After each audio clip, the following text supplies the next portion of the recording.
আসসালামু আলাইকুম। নতুন আরেকটি এপিসোডে আপনাদেরকে শুভেচ্ছা ও স্বাগতম জানিয়ে শুরু করছি। অন্যান্য দিনের মতো আজকের আবহাওয়াটা ছিল প্রচুর গরম। বাইরে রোদের তাপটা ছিল প্রচণ্ড।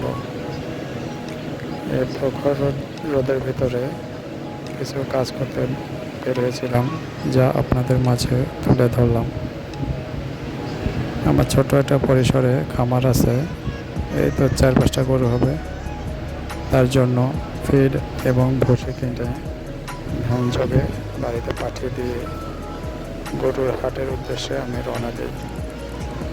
মূলত এই গরুর হাটের থেকে দুটি গরু কিনব, যা সামনে জবাই করব।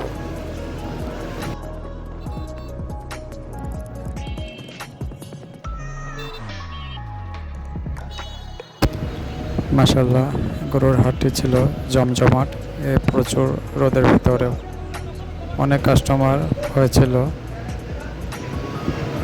মাশাআল্লাহ, গরুগুলো খুব সুন্দর দেখতে, হৃষ্টপুষ্ট ছিল।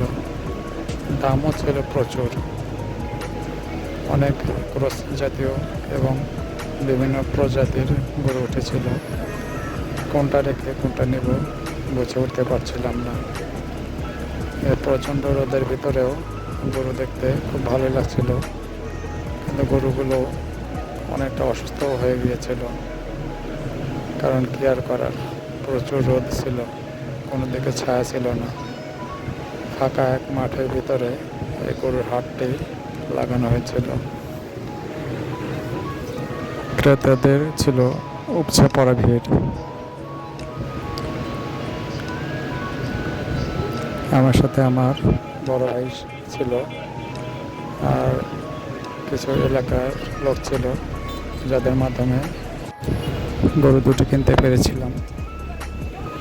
আর প্রচুর গরমে গরু অসুস্থ হয়ে গিয়েছিল কিছু, আর শেষমেশ গরু দুটি কেনা হয়ে গেছে। এটি দেখতে পাচ্ছেন 1,42,000 টাকা দিয়ে কেনা হয়েছে, যা টাকা পরিশোধ করা হচ্ছে।